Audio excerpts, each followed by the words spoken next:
here. All right, so let's hit on big pro day just happened. Clemson just had their pro day, and we got a nice, good look at most likely the number one pick in the NFL draft. I would almost say 99% sure, because Jacksonville wasn't even hiding it on their social media platforms. They were taking pictures of Urban Meyer just staring down Trevor Lawrence from the back. So they were like, ooh, Urban Meyer's in it. What do you think of that Urban Meyer signing? I am very not with that. I think Jacksonville said, we need a big name. And they said Urban Meyer. I'm excited to see how it goes. Yeah. I don't think Urban Meyer's ever coached at the NFL level, and if he has, I don't think it was very successful when he did.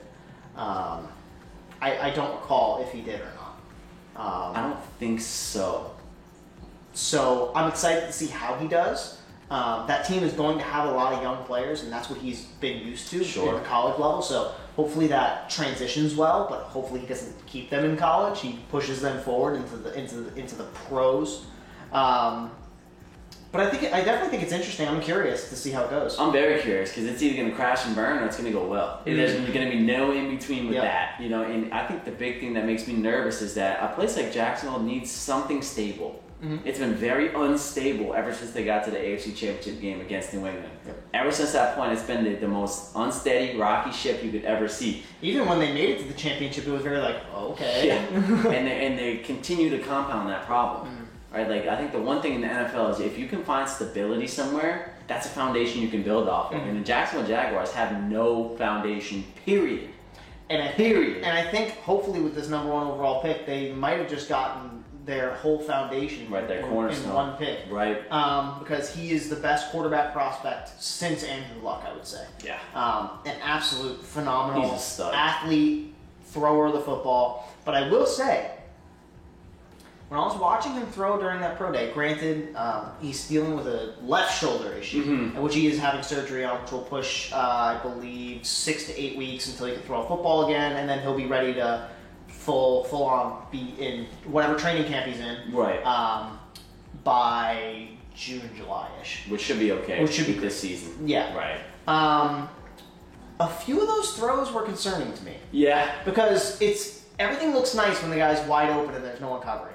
However, when you have to look at a receiver slow down to catch a ball or go behind him to catch a ball, which I saw a few times, a few balls hit the dirt, which no one's perfect, obviously. I'm going to get a lot of crap for this. It reminded me a lot of a certain USC quarterback's pro day that everyone thought was going to be the next big thing, and he wasn't. Was it Matt Leinart? Matt Barkley. Matt Barkley, I was watching his pro day, I think I was in like high school or something, I was watching it, and everyone's like, oh my gosh, he's throwing it all over the field, it looks great, da-da-da-da-da. And all I could think was, that throws a pick, that throws a pick, that throws definitely a pick. All of these throws he was throwing, he was barely getting it to his receiver, it was just underthrown, the receiver had to slow down a bit. In coverage in the NFL, those are picks, son. They're not swat downs, your receiver's not wide open, that's a pick.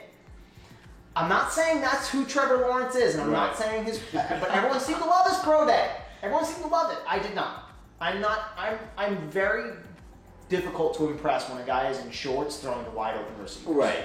So, if you look at his film in college, great, obviously. He's a phenomenal athlete, phenomenal leader. He's already got that persona, which is one of the most important things when it comes to being a quarterback in the NFL. Tom Brady wasn't the most athletic. He didn't have the best arm. He didn't have the best anything, really, but he's a leader and he's a winner. And he knows how to fit footballs into tight spaces. So, Trevor Lawrence can probably do that. Just saying. Pump the brakes on the pro day a little bit. I think the thing with me with the pro day, from the throws that I saw that made me a little nervous, with those deep balls on those seams in particular, a lot of them were drifting inside, which is usually not the place you want to throw on seams. You want to throw above. Correct. You want to throw over the top shoulder. Over the top shoulder. So it's more so streamlined with the route, not inside to the route. Yeah. Because you're throwing into the defense. Sure. A lot of times there's going to be some sort There's of a linebacker there. Those guys are big. Yeah, a linebacker. Or I'm even talking the deeper throws, like the 30, 40 yarders. Those safeties catch There's up. going to be a safety back there. there will be a safety back there. If you're calling routes like that for a guy, they're usually the guy. I'm one of those, and people are going to be like, you're stupid, but I'm one of those people where I think pro days and combines They're kind of ridiculous. For quarterbacks are nice if you're looking for the tangible things. But when it comes to the quarterback position, it's way more about the intangibles. Way, way more. Running backs, fine. Show me your 40. Show me you can cut. Receivers, fine. Show me you can run a route. Give me that triangle drill. Right. Corners, show me you can backpedal. Show me you can change direction. Show me you can cover a receiver. Defense, show me the explosiveness. Show me all that good stuff. Quarterback, if you're good enough to even be at a combine, you could fake it. You could fake it. You clearly have the talent and the arm strength and all that kind of stuff to be where you're at. Josh Allen looked awful in senior day practices and his pro day. Yep. He was missing throws all over the place. But he's great now. Yep. Almost. If it weren't for Aaron Rodgers, could have been considered an MVP. Yep, potentially. And he might next year because he's only getting better every year. Yeah, if he continues that trend. Josh Allen's the perfect example of you can teach accuracy. You can teach how to control a strong arm. Right, technique and tune accuracy. Right. You can't teach the intangibles, which Josh Allen has. He has the it factor. Trevor's got the it factor. That's for sure. Which is why I don't like pro days. I think they're bogus. Yeah, it's just for quarterbacks. It's just curtains on a house. You know what I'm saying? It's like the least important thing. Pro days. It's curtains don't help if your window's busted. Correct. It's one of those things where it's nice to see, but it's not something we haven't seen already. Yep. I would put way more stock into what he did in this past season in pads and a helmet compared to shorts and a t-shirt. I can go out there and make a throw, and I suck. You know what I'm saying? And this kid is going to be the number 1 overall draft pick. Of course, he's going to hit those throws. Of course. I don't know what those pro days do that you don't already know. Right, exactly. Unless you have like serious questions about somebody, like, I'm not so sure about this kid's arm strength, and he launches it 70 yards and hits a guy in stride, and it's like, all right, maybe he's got the arm strength. Right. Okay, let's check that off the bucket. But you got to look at how they lead their football teams. Trevor led his football team to a lot of success. Justin Fields led his football team to a lot of success. Granted, he's at Ohio State. They have a lot of talent. He's more of a question mark to me in terms of the intangibles part. Because when you see guys from places like Alabama, places like Ohio State, those are the guys where I'm like, really?